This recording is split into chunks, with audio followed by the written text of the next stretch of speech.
Usually when we talk about a golf swing, there's this heavy expectation of absolute mechanical precision. Oh, yeah. Like, feels like engineering. You step onto a launch monitor in a climate-controlled bay. The screen shows your club path is, I don't know, 2.1 degrees out to in. Right. Very specific. Yeah, your spin rate is 2,500 RPM, and your instructor points at the monitor and just says, there's the math, fix that angle. And, it is incredibly comforting because it's entirely measurable. Exactly. As humans, and especially competitive athletes, we really crave that visibility.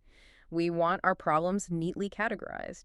If the golf ball slices into the next fairway, we demand a mechanical, geometric reason for it. Then reality hits. I mean, you step off that perfect practice range, you pay your tournament entry fee, and you walk onto the first tee of a real competition. It's a completely different world. It really is. Suddenly, that beautiful mathematical machine you built on Thursday is just completely broken by Saturday morning.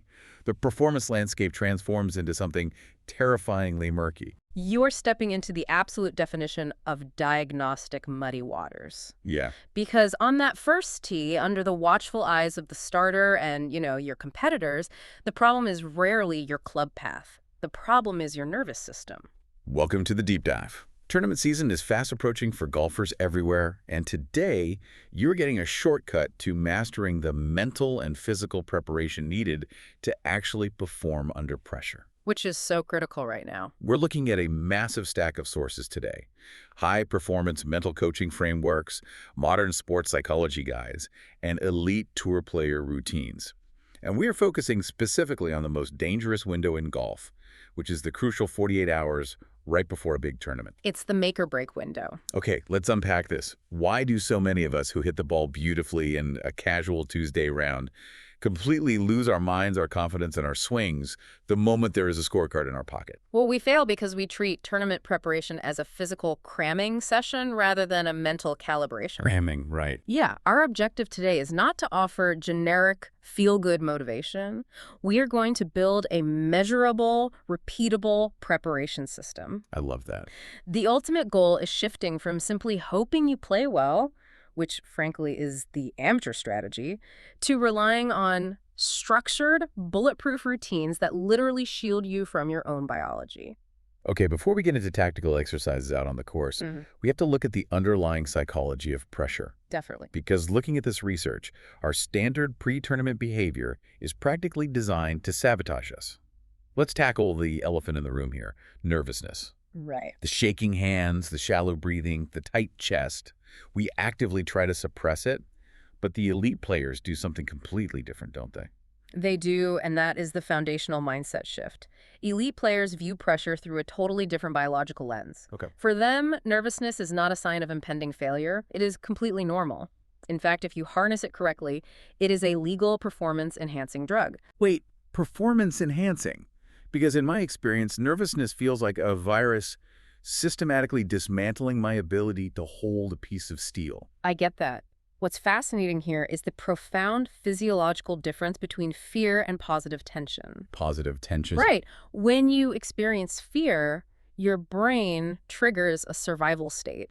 It literally paralyzes you. Your amygdala takes over, your muscles tighten defensively to protect your organs, your vision narrows, and you lose access to your fine motor skills. Which you desperately need to swing a golf club. Exactly. But positive tension, which is what elite athletes actively cultivate, is a state of heightened athletic readiness. Okay. The adrenaline is still pumping, your heart rate is still elevated, but instead of paralyzing you, it heightens your focus. It makes your nervous system sharper, more reactive, and significantly more athletic. That brings up a painfully relatable question, though. How do we accidentally trigger the fear response instead of that athletic readiness? It happens so easily. I used to do this all the time. You go to the range on Thursday evening to prep for a Saturday tournament, you hit one weird hook, and suddenly you're changing your grip, tweaking your stance, and watching 30 YouTube videos on swing plane. Yeah, you have just described the classic trap of the final 48 hours. The most fatal mental mistakes made right before an event are excessive technical thinking, overtraining, and perfectionism. Just grinding away. Right. When the pressure of the upcoming tournament builds, our brain desperately craves certainty. So if you hit a slight fade on the practice range, instead of accepting it as your ball flight for the day, your brain just panics. You think it's broken? Yes. You start searching for a last-minute mechanical fix to regain control. You hit another bucket. You film your swing from 4 angles. It is exactly like cramming for a final exam while you are physically walking down the hallway into the classroom. That is a brilliant way to picture it. You're flipping through flashcards, sweating, trying to memorize one last complex physics formula. It doesn't actually make you smarter, it just guarantees you sit down at the desk with maximum cognitive anxiety. Exactly. The biological reason last-minute mechanical fixes fail so spectacularly under pressure comes down to motor engrams. Motor engrams. Yeah, neural pathways. When adrenaline hits your system on the first tee, your brain automatically defaults to its most heavily grooved neural pathways, your oldest, most ingrained habits. Okay, so the old swing. Right. You literally cannot overwrite a deeply embedded neural pathway with a swing thought you invented 10 minutes ago on the practice range. Your nervous system simply won't allow it. So trying to give yourself a geometry lesson in the middle of your downswing is biologically doomed. Completely doomed. It dramatically increases your cognitive load, which destroys fluidity. The core concept here is that trust is vastly more important than perfection. Trust over perfection. You have to surrender control of the mechanics. You might have a weird pull hook that day. Elite players accept what they have, and they play the golf course with it. They don't fight it. No, they utilize acceptance as a primary mental skill rather than trying to rebuild the engine on the first tee. Acceptance over perfection. Right. I really love that. So let's say we have successfully made that mindset shift. We know overthinking technique fails. Right. But when you are standing out there on the third hole, the wind is howling in your face and there's water down the entire right side. I mean, your heart rate is going to spike regardless of your mindset. Absolutely it will. What structured systems do elite players use to manage their nervous system in that exact highly stressful moment? Well, they deploy a highly specific tactical toolkit, starting with physical tension regulation. Okay. You cannot think your way out of a physiological stress response. Your brain is already flooded with cortisol. You literally have to breathe your way out of it. The sources highlight a very specific breathing exercise for this, right? The 4-4-6-2 breathing method, often called box breathing or tactical breathing. Yes, very common in high-stress professions. I dug into the mechanism behind this, and it is incredible. So you inhale deeply through your nose for 4 seconds, you hold that breath for 4 seconds, you exhale slowly through your mouth for 6 seconds, and then you hold empty for 2 seconds. And the structure of that timing is not accidental. The magic is entirely in that 6-second exhale. Right, because the exhale is longer than the inhale. Precisely. When your exhale is longer than your inhale, it directly stimulates the vagus nerve. The vagus nerve. Yeah, it's the superhighway communicating between your brain and your organs. And stimulating it immediately signals your parasympathetic nervous system to take over. So it forces you to calm down. It acts as a biological brake pedal for your heart rate. It stops the flood of cortisol, halts the fight-or-flight response, and physically forces your body back into the present moment. So you utilize that 4-4-6-2 breathing, you get your biological brake pedal engaged, and then you step up to the ball. Yes. This brings us to one of the most powerful performance frameworks in modern golf, the think box versus the play box. Yeah. We hear this terminology thrown around, but the sources emphasize that most amateurs completely misunderstand the boundary. It is the ultimate psychological boundary line. Break it down for us. So the think box is the physical area 3 to 5 feet directly behind the golf ball. When you are standing in the think box, you are the analyst, the caddy, and the strategist. Okay. You are analyzing the lie, checking the wind, calculating the yardage to the front of the green, and ultimately making a committed decision about the shot you intend to hit. So all the heavy, conscious, analytical thought happens back there. Yes, but once you make that decision, you step forward into the play box. And that's where the magic happens. Well, the play box is the physical space around the golf ball where you actually take your stance. The unbreakable rule of the play box is that all analytical thought stops. No swing thoughts, no wind calculations, no worrying about the water on the right. You rely purely on visualization, target focus, and athletic reaction. You react to the target. You do not micromanage your muscles. Okay, I have to push back here. Because that sounds absolutely wonderful in theory when you are hitting fairways and feeling great. Fair enough. But what happens when you step into the play box, you make a swing, and you absolutely shank one deep into the pine trees? Yeah, that happens. Your heart rate spikes, you're furious, you are embarrassed. How on earth do you stay in this Zen play box mindset after a disaster? I mean, peeling off a Velcro glove doesn't magically stop the adrenaline spike of embarrassment. It doesn't. So how does a simple physical test stop a cascading physiological reaction? You are hitting on the exact reason most amateurs spiral out of control. You are confusing emotional processing with physiological arousal. Okay, how so? The necessity of reset routines after bad shots is heavily emphasized because of how the brain's amygdala works. When you hit that shank, your amygdala triggers an emotional loop of anger and panic. If you just walk down the fairway fuming, that loop reinforces itself. So the physical trigger interrupts the loop. That is the mechanism, yes. Emotional stability and emotional neutrality are what separate great players from average ones. Right. You are allowed to be frustrated, but you must put a strict physical boundary on it. Taking off your glove or walking 10 paces, that physical action forces the brain to focus on a new sensory input. It distracts it. It breaks the amygdala's loop. You process the anger for those 10 seconds, and then you accept the bad shot as a historical fact. You cannot time travel. Yeah, true. From that moment on, you must shift your focus entirely to the process of the next shot, dropping all result-focused thinking. So if I'm standing in those pine trees, the result-focused thinking is, my tournament is ruined, I'm going to make a triple bogey, which just spikes the cortisol again. Exactly. And the process-focused thinking is simply, what is the highest percentage trajectory to get this golf ball back into the short grass from this lie? Just solving the problem. You solve the immediate puzzle in front of you.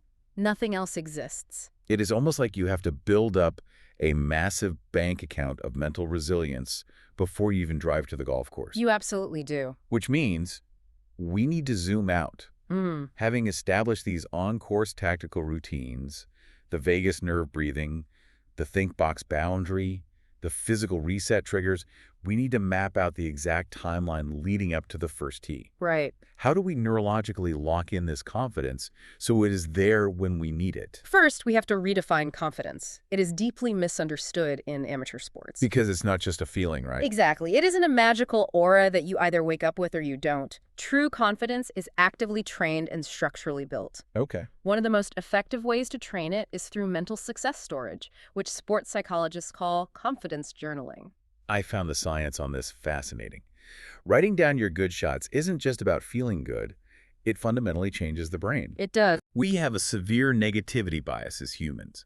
We perfectly remember the one drive we sliced out of bounds on the 14th hole, but we completely forget the 12 gorgeous drives we hit down the middle. How does physically writing it down combat that bias? It forces your brain's hippocampus to encode the success into your long-term memory. Okay. When you just think about a good shot, the memory is fleeting. When you write it down, you physicalize the memory, creating a durable neural pathway of confidence. Oh, it sticks. Under stress, your brain searches for evidence of past success. If you haven't documented it, the brain only finds the failures. Wow. If we connect this to the bigger picture, true confidence comes from documented evidence. It is built through measurable preparation rather than just blind hope. And knowing that your commitment to the shot is always more important than the actual result gives you immense psychological armor. Before we walk through the exact 24-hour timeline to build that preparation system, I want to take a quick moment. If you enjoy the content we are producing every day, please subscribe to our channel. That really helps us continue creating detailed golf performance content like this for golfers around the world. And if there are specific golf topics, research subjects, technologies, biomechanics concepts, putting ideas, or tournament topics you would like us to cover in future podcasts, send us your suggestions. We are constantly researching modern golf performance and would love to create podcasts and deep dive reports for topics you want to learn more about. It genuinely helps us dig into the exact strategies and mechanisms that can lower your scores. So let's get into the blueprint, the 24-hour walkthrough. Let's build the timeline. It is Friday night. I have a 9:00 a.m. tee time on Saturday for the first round of the club championship. What does elite preparation actually look like at 8:00 p.m. the night before? The night before is exclusively about managing sleep architecture, regeneration, and cognitive energy. No more range sessions. Definitely not. The biggest, most detrimental mistake amateurs make here is cognitive overload. You need to avoid social media, work emails, and unnecessary distractions. So put the phone away. Yes.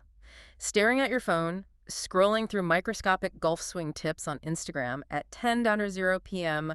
floods your brain with blue light and cortisol. It destroys your ability to enter deep, restorative sleep. Makes sense. Keep the mind aggressively quiet. Eat a familiar, easily digestible meal.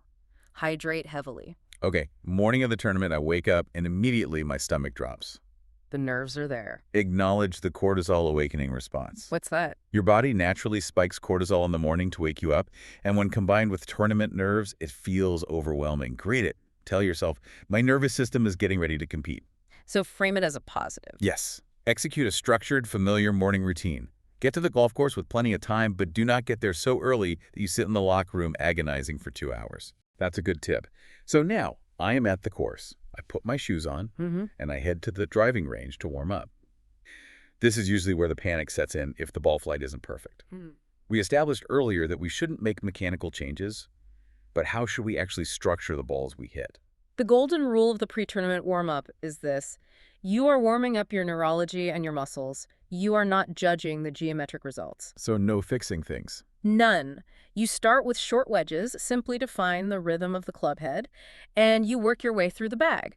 If your driver is fading 10 yards more than usual, you do not try to fix your club face at the top of the swing. Right. You say, excellent, we are playing a 10-yard fade today. You calibrate to the motor engrams you brought to the course that morning. Accept as you have. And then we move from the range to the putting green. A lot of players spend this time placing alignment sticks down and obsessing over their putting stroke mechanics. Which is the worst thing you can do for your distance control. Yeah. The pre-round putting green is not for mechanics. It is exclusively for proprioception, your body's ability to sense its position in space. So feeling the speed. Yes, you need your nervous system to adjust to the friction and speed of the greens that specific day. You do this by hitting long lag putts, focusing entirely on feel. Here's where it gets really interesting. I noticed the sources mention the quiet eye technique for the putting green. Instead of staring at the putter head to ensure it goes straight back, elite players rest their gaze on the hole for several seconds before looking back at the ball. That is a phenomenal high-performance concept. The quiet eye gives your brain's visual cortex the necessary time to process depth and distance. Okay. If you are grinding over 3-footers, staring intensely at your putter face alignment 10 minutes before you tee off, you are physically blocking your brain from judging distance, and you are frying your nervous system. Okay, the warm-up is done. I have calibrated my swing. I have tuned my proprioception on the greens. I am walking to the first tee. The starter announces my name. Here we go. What is the final mental protocol for those last few minutes? And crucially, how do we handle the time between the actual holes? This is the moment you deploy the entire toolkit. You step onto the tee box. You utilize your 4-4-6-2 breathing to engage the vagus nerve and regulate the heart rate. Hit the brakes. Yes. You stand behind the ball in your think box, acting as your own caddy. You commit entirely to a specific small target. You step forward into the play box, you drop all technical thoughts, and you react athletically to the target. The shot is hit. We are walking down the fairway. How do we sustain this for 18 holes? Between holes and between shots, you must manage your cognitive stamina. A 4-hour round of golf requires massive mental energy. It's exhausting. It is. If you remain intensely focused for all 4 hours, your brain will literally deplete its glucose levels and you will collapse mentally by the 14th hole. Right. You must utilize focus cues. Look at the tree line, feel the texture of the grass under your shoes, or talk to your playing partners about something completely unrelated to golf. Just zone out for a minute. Give your analytical brain a rest. You only turn that intense focus back on when you step back into the think box for the next shot. I have heard it described as synchronizing your heart rate with your pre-shot routine. Like your heart rate can be low and relaxed while walking, but as you approach the think box, you intentionally gather your focus, your heart rate elevates slightly into that positive tension, you execute, and then you immediately power down again. You hit the nail on the head. You are creating a rhythm of exertion and recovery. This has been incredibly insightful. Let's summarize the absolute core nuggets from all these high-performance sources. First and foremost, shifting your definition of nervousness from paralyzing fear to athletic positive tension. Yes, vital. Second, drawing that hard physiological boundary on the course, utilizing the think box to analyze and the play box to execute purely athletically. And finally, understanding the biology of the final 48 hours. Trust and acceptance of your current swing will always beat a panicked, adrenaline-fueled search for mechanical perfection. Surrender control of the outcome. Document your successes to build true confidence and commit totally to the process of the next shot. So what does this all mean? It means that the most terrifying part of tournament golf, the pressure, the bodily tension, the uncertainty, is actually a biological response you can manage. You do not have to be a victim of your own nervous system. Exactly. By utilizing tools like vagus nerve breathing, physical reset triggers, and cognitive rest between shots, you can build a measurable preparation system that acts as an impenetrable shield against anxiety.